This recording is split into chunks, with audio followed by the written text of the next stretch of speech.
Bismillahirrahmanirrahim. Assalamualaikum warahmatullahi wabarakatuh. Selamat datang kembali di acara Rama Ramadan menjawab aspirasi dan hikmah. Baik sahabat Rama, di episode kali ini kita sudah kedatangan narasumber yaitu Ustadz Denny. Selamat datang Pak Ustadz. Di episode ketiga Rama kali ini kita akan membahas tentang peristiwa yang ada di bulan suci Ramadan.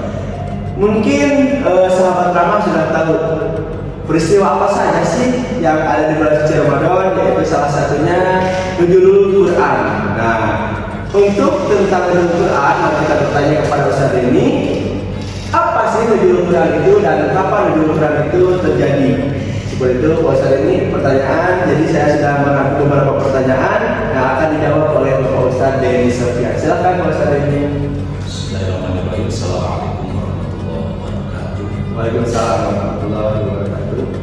Cuma tadi pertanyaan dari moderator Pak Ihsan. Sebelum ke pertanyaan, teringat dengan sebuah kata-kata bijak dari seorang filsuf yang bernama Martin Luther King.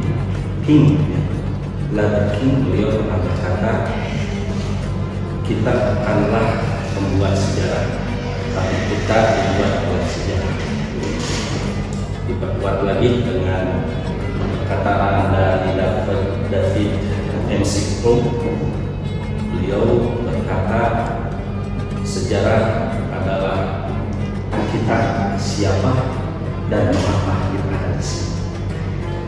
Dari pernyataan tersebut intinya kita jangan sampai lupa tentang sejarah, termasuk di dalam Nuzulul Quran kita tiap tahun terus diperingati. Itu fungsinya apa? Supaya kita jangan sampai keturunan anak-anak cucu kita itu lupa akan tentang sejarah, apalagi yang berkaitan dengan Nuzulul Quran yang baru ditanyakan sama saya. Tadi pertanyaannya apa sih Nuzulul Quran? Nuzulul Quran ya, kalau yang sudah mampu bahasa Arab pasti sudah tahu apa itu adalah turun. Quran itu adalah Quran berarti peristiwa turunnya Al-Quran. Ya, lebih lengkapnya turunnya diturunkan peristiwa diturunkannya Al-Quran kepada Nabi Muhammad SAW melalui perantaraan malaikat Jibril alaihissalam. Seperti itu. Dan tadi ditanyakan kapan? Nah, masalah kapan? Ini tentunya sudah termaktub di dalam ayat 185 surah Al-Baqarah yang berbunyi syahrul Ramadan alladzi fihi unzila fihi al-Qur'an hudal linnasi wa bayyinatin minal huda wal furqan. Apa itu Ustaz? Ya, intinya mah supaya singkiran cepatnya ya. Quran itu diturunkan pada bulan suci Ramadan, tepatnya tanggal 17 tahun 610 Masehi. Dan pada saat itu Nabi Muhammad SAW kondisinya sudah menginjak usia 40. Beliau sedang melakukan ibadah berkholat, ya, menyendiri berkholat beribadah, tepatnya di Gua Hiro yang ada di Jawa Timur. Maka dari situlah datang malaikat Jibril alaihissalam, dari sanalah turun wahyu pertama surah sehingga Al-Alaq ya, surah Al-Alaq ayat 1 sampai 5. Iqra bacalah. Itu tahu arti bacalah saat ini. Pertanyaan dari sahabat Rama. Iya, dari bacalah, masalah bacalah itu memang dari ayat 1 sampai 5 itu yang ditekankan pada awalnya. Iqra sampai 3 kali Rasulullah ditanya mengenai wahyu pertama Iqra. Jawab Rasul, mana dari Farid ya? Apa yang sampai saya baca? Sampai 3 kali Iqra mana dari Farid? Iqra mana dari Farid? Jadi yang harus Iqra itu iya Al-Quran. Enggak, maksudnya itu apa yang harus beliau baca? Ya. Karena itu surat pertama. Ayat pertama gitu. Dan kita tahu bahwa Nabi Muhammad itu posisinya dalam keadaan umi. Apa itu? Umi itu kan orang yang Rasulullah itu sebagai seorang umi yang buta huruf atau tidak bisa baca. Berarti jangan sampai kita menafsirkan atau menganggap tidak bisa baca itu karena bodoh. Tapi kalau kita menganggap tidak bisa baca itu adalah bodoh, berarti ada satu sifat yang hilang dari sifat kenabian atau rasul yang wajib kita ketahui. Yang 4 itu. Yang pertama sidik, yang kedua amanah, yang ketiga taklim, yang keempat patongan ini. Kalau menganggap bahwa rasul itu tidak bisa baca karena bodoh, berarti hilang satu sifat. Dan ini menjadi batal kepada nabi, batal tentang status kenabian dan kerasulan. Ya, maka itu salah kalau kita beranggapan bahwa Nabi Muhammad tidak bisa baca itu karena bodoh. Salah itu. Ya. Tapi kenapa kok kenyataannya kan bukan seperti itu. Tapi Rasulullah waktu itu bilang ma'ana itu apa yang akan? Karena Rasulullah tidak tahu tentunya. Tidak tahu. Sebab apa? Malaikat Jibril tidak bawa catatan dan tulisan. Oh iya. Kalau ibarat kita Pak Ihsan tiba-tiba datang, Pak Denny, nah Pak Ihsan, baca naon, baca naon,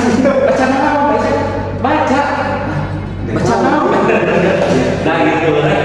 Jadi karena bingung, maka dari sanalah dilanjutkan ayatnya Iqra bismi rabbikal ladzi khalaq. Ya, Iqra bacalah dengan satu nama Tuhan. Ya. Tidak dengan bi asma'i rabbika, tidak dengan nama-nama Tuhan, tidak Jabal, tidak Rahman, tidak, tapi dengan kalimat bismi rabbika, dengan hanya satu nama Tuhan. Nah, nama itulah ditempelkan kemana? Kalau ini ditancapkan, di mana tancapkan? Disambung oleh ayat Asy-Syu'ara ayat 93 kalau nggak salah ya. Bunyinya wa nazzala bihi ruhul amin ala qalbika litakuna minal mundzirin. Jadi ditancapkannya ala qalbika, ditancapkan ke dalam hati baginda Nabi Muhammad SAW, sehingga menjadi satu kesatuan dalam Al-Quran. Ya, Sunda Pak dengan ngahiji nanti pahit daging pahit ngahiji dinu pahit dinu hatena Nabi, sehingga lafaz Al-Quran itu meresap ke dalam hatinya, dibawa kemana-mana dan Allah hadir selamanya. Jadi gitu sahabat Rama, ternyata kalau dicobakan itu sangat panjang sejarahnya. Ya itu kita jangan sampai lupa sejarah. Iya, intinya tadi di pertanyaan tadi peristiwa Nuzul Quran itu peristiwa diturunkannya Al-Quran. Tentang kapannya tadi di hari malam 17 Ramadan itu ya. Nah jadi itu sahabat Rama. Nah, lantas apa nih Pak Ustadz yang harus kaum muslimin lakukan pada saat peristiwa itu terjadi? Kalau kita lihat ya seperti biasa aja. Biasa itu kita memperbanyak ibadah, kebaikan, karena posisinya itu merangkap pada bulan Ramadan. Sedangkan bulan Ramadan Bapak kita tahu bahwa di bulan Ramadan itu semua amal kebaikan itu dipadatkan. Apalagi masuk dosa juga di dalam tidak lebih dari membaca Al-Quran, merasa Al-Quran mungkin sekaligus memperingati juga ingat Allah dianjurkan memperbanyak Al-Quran karena ya mengenal sejarah juga. Jadi membaca Al-Quran itu bukan hanya pada saat Al-Quran ya, tapi di sepanjang hidup kita ya harus selalu membaca Al-Quran. Karena kalau orang tahu bahwa keutamaan bulan Ramadan, kalau orang itu tahu tentang keutamaan bulan Ramadan, niscaya orang tersebut akan menganggap semua bulan selain bulan Ramadan itu adalah Ramadan. Jadi menganggap bahwa Syawal itu kan Syawal, ya. Sudah Ramadan itu Syawal, dia tidak menganggapnya Syawal. Tapi masih Ramadan? Enggak, Ramadan 2. Muncul bulan Dzulqa'dah. Disebutnya bukan Dzulqa'dah, Ramadan 3 dan teknologinya terusnya bukan Ramadan bukan Indonesia tapi Ramadan 4. Maksudnya apa? Setiap kebiasaan amaliah yang dilakukan pada bulan Ramadan itu diamalkan juga di 11 bulan Ramadan. sisanya. Jadi beranggapan bahwasanya berbuat kebaikan, Iya. melakukan ibadah itu bukan hanya di bulan suci Ramadan seharusnya ya Ustaz. Kalau orang tahu bersama. Ya. Nah, begitu sahabat ramah tentang peristiwa nuzul Quran. Lanjut ke peristiwa selanjutnya. Ustaz ini mungkin sahabat ramah juga tahu bahwasanya di bulan suci Ramadan itu ada yang namanya malam 1000 bulan atau Lailatul Qadar.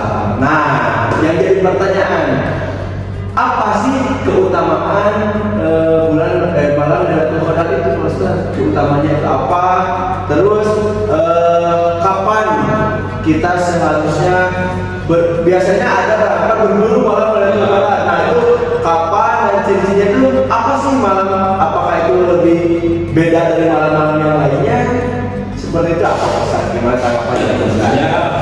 Sebelum membahas tentang Lailatul Qadarnya, kita bahas dulu tentang doa yang sering kita panjatkan sebelum datang bulan Ramadan.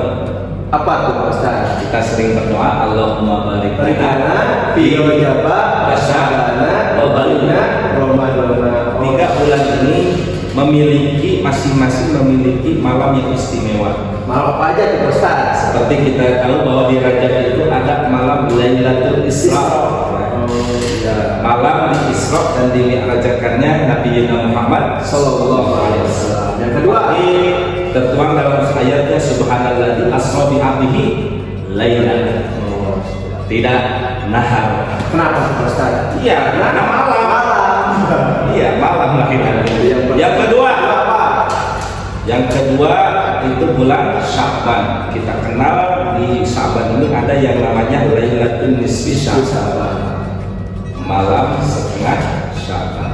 Termasuk keistimewaan. Dan yang ketiga, kita bulan Ramadan ini ada yang namanya Lailatul Qadar. Mengenai Lailatul Qadar, ada yang menyebutkan Lailatul Qadar ini diartikan dengan malam penuh kemuliaan, malam yang mulia.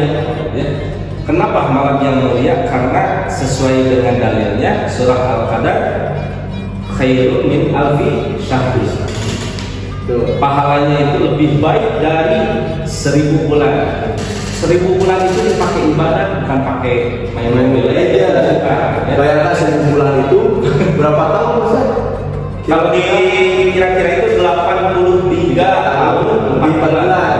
Kalau di terus dipakai ibadah, kaitan kebayang ke pahalanya berapa? Wah, banyak sekali Pak Ustaz. Makanya disebut Lailatul Qadar itu salah satunya disebut malam kemuliaan. Ada lagi yang menyebutkan bahwa Lailatul Qadar itu malam yang ditekannya takdir. Ya, Lailatul Qadar.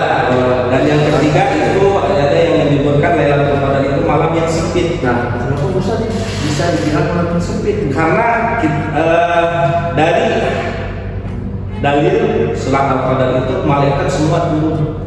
Yang ada Pada malam itu semua malaikat turun, kabayang sedang sempit nak. Kalau di material ya, kalau di material itu sedang berwujud ya, kalau berwujud atau berbentuk material pasti pas sedang. Tapi karena malaikat sifatnya apa? Bentuknya cahaya, akhirnya cahaya itu kan tidak memakan ruang ya. Iya, Akhirnya tidak sempit, tidak ada. Tapi yang dimaksud sempit di situ kalau diibaratkan malaikat itu berbentuk material. Kabayang pas sedang. Makanya malam Lailatul Qadar itu disebut malam yang saking mulianya malaikat seluruh malaikat kepada seluruh malaikat ya. turun ke bumi. Seluruh malaikat. Terus gimana sih caranya Ustaz supaya kita dapat malam 1000 bulan itu? Tentu saja kan di bulan suci Ramadan tentunya banyak malam-malam yang lainnya nih. Tentu saja malam ini berbeda. Dan gimana sih caranya supaya kita dapat, karena ada peribahasa berburu, mari kita berburu malam Lailatul Qadar. Nah, gimana caranya Ustaz supaya dapat? Kalau mengenai cara ya sudah lumrah ya, kalangan kita banyak orang yang mengaji Quran, itu salah satu memperbanyak bacaan Al-Quran, menghidupkan malam Ihya'ul Lail ya, menghidupkan malam dengan sholat sunnah, banyak istighfar juga ya. Termasuk yang biasa dilakukan apa ini? Itikaf. Nah, Berarti supaya aman, Ustaz, berarti di sepanjang malam bulan Ramadan itu kita melakukan hal yang baik. Baik, tapi mohon maaf, jangan sampai kita pakai ilmu ngincar. Apa tuh Ustaz? Ilmu ngincar itu kan kita itu tahu ya. Kalau sebelum ngincar itu kita kasih dulu. Tadi kapan Lailatul Qadar? Ya. Lailatul Qadar itu kata Imam Ghazali bisa didapat pada 10 terakhir bulan Ramadan. Khususnya Kisi-kisinya. kisi-kisinya. Khususnya pada hari-hari ganjil, malam-malam ganjil. Malam ganjil di 10 tapi ya, 21, 23, 29. Tapi kita jangan sampai pakai ilmu ngincar tadi. oh yang malam ganjil aja. Malam ngincar, ilmu ngincar. 21 22 apa? 23 masuk di masjid karena malam Lailatul Qadar. Insya Allah itu orang bukan dapat Lailatul Qadar, Tapi Lailatul Qadar. Lailatul Qadar Ya, Lailatul Qadar dapatnya. berarti alangkah amannya setiap malam bulan suci Ramadan kita melakukan ibadah yang lebih karena selain ada kemuliaan di satu malam itu kita juga dapat pahala berlipat ganda. Ya, jadi intinya menurut saya pribadi ya, malam Lailatul Qadar dihidupkan kita dididik untuk menjadi orang yang istiqomah. Istiqomah apa? Malah Lailatul Qadar itu bukan hanya 21 saja, tapi kita persiapkan jauh-jauh hari sebelum bulan Ramadan. Malah jam itu kita jadikan puasa, puasa sunat itu semata-mata demi mendapatkan keistimewaan pada malam-malam Lailatul Isra, Lailatul Nisfu dan jadi istiqomahlah kan paling penting. Istiqomahnya. Lantas pada saat malam itu Pak Ustadz, adakah ciri-ciri fisik gitu apa? Ini tuh memastikan bahwa malam ini ada Lailatul Qadar. Entah atau cahaya terang bulan atau apa Ustaz? Ada nggak ciri-cirinya? Dapat itu masih suasana malam terasa hening, Terasa damai, damai. jauh dari huru-hara rasanya. Biasanya seperti itu. Di jawabannya yang tepat kalau Nah, jadi sahabat-sahabat agar mendapatkan kemuliaan di bulan suci Ramadan atau di malam Lailatul Qadar, baiknya kita senantiasa selalu beribadah kepada istiqomah. Kalau baca Quran jangan 21 aja, 22 juga Terus Pak Ustaz nih yang ingin sahabat Rahmat tanyakan, apa sih yang didapat ketika kita sudah berhasil mendapatkan malam Lailatul Qadar? Kalau kita dapat malam Lailatul Qadar, ya yang pertama kita akan tumbuh sifat keikhlasan kepada Allah dalam beribadah. Karena kita tahu ibadah kita kan, mohon maaf, banyak harus diperbaiki. Iya. Masuk dalam hati. Kadang tersolat Allahu Akbar jadi Allahu Akbar gitu. Karena tidak Iya, kantor masuk ke hati, pagar, bangun masuk ke hati. THR belum cair. Makin-makinnya keras Allahu Akbar, ya Allah, hilang mana? Hilang. Seperti itu gitu ya. Jadi banyak jadi kalau ikhlas kalau betul-betul orang yang mendapat Lailatul Qadar itu insya Allah dalam hatinya penuh dengan ikhlas kepada Allah. Terus dari segi semangat memperbanyak amalia soleh itu lebih meningkat lagi. Apalagi mengacu ke tadi malam 1000 bulan berarti mendapatkan pahala ibarat ini mempunyai bahwasanya mendapatkan pahala orang yang beribadah selama 1000 bulan gitu nggak sih Ustaz? Iya, pahalanya ya. Jadi malam Lailatul Qadar itu pahalanya sangat besar sekali ya. Itu. Jadi kalau tadi disebutkan malam Lailatul Qadar ketika kita dapat itu meningkat kebaikannya, bukan hanya di Ramadan saja, tapi di luar Ramadan itu dia akan selalu bersemangat dalam melakukan amalia-amalia khusus ibadah. Jadi tadi disebutkan kalau kita tahu bahwa keutamaan dalam bulan Ramadan itu orang akan menganggap bulan sesudah Ramadan itu menjadi Ramadan. jadi setelah bulan Ramadan ketika orang yang betul-betul memahami keutamaan tentang bulan Ramadan, di luar Ramadan juga menganggap bulan-bulan yang suci Ramadan. Jadi kita datang sudah Ramadan apa?